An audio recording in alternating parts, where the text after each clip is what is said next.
can see that all the political parties are here, and almost all the political parties have understood what the government is doing, and they have appreciated also the concerns. Of course, there are challenges, and there will always be challenges, but on a whole, what the process we have followed and the way we are thinking of moving forward is something that almost all the political parties, all the opposition parties, everybody has appreciated it, and they are in line. They are seeking some more clarification, but in principle they have understood how we're going to move forward. So I fail to understand where the VPP's logic is coming now, where they are first they were saying and talking about all this issue, and now when this is clarified, now they're bringing up another issue. It's their political decision. I only urge in one thing, that we have to understand that we are responsible leaders. We need to understand that we are responsible to the state and to the people. We need to understand that there are certain areas and certain subjects that have the potential to harm the communal harmony that we have and affect the state's unity.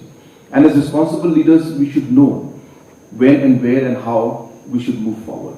Everything is not about politics. Everything is not about public political gain. We have to realize that we have to be responsible as leaders to ensure that the safety, security, and the harmony in the state moves forward.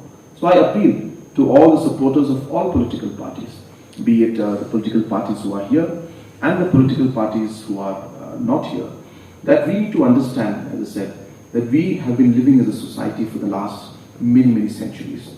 And we have at the state, we're lucky to have our own state in the last 50 years. We're very lucky that different policies in the reservation have been working in our favor in the last many years.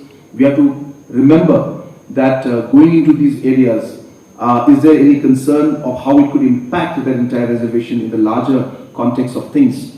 I think as responsible leaders, all the supporters of different political parties need to introspect and be able to take the right decision. These are not simple things. These are very complicated things. And we are looking at situations that could be, unnecessary, cause, disharmony in the state, and also these kind of things could affect the overall reservation policy that is there in the state if some wrong steps are taken. So hence, we need to be responsible, and I urge to the supporters and the leaders of all political parties and the stakeholders that we should work in harmony. We should work for unity. We should work to ensure that all sections of society of our state are taken care of. And as a government and as the Chief Minister, I'm ensuring that we are able to take everybody together. There are tough decisions to be taken, and we are taking those tough decisions. The political parties who are here with me right now, they know the discussions that took place. They know that concerns that are there. And yet, keeping all the balance of things, we're ensuring that we move forward in the best possible manner. So I appreciate their concerns and I appreciate their initiative, and I once again thank them for coming for this particular meeting.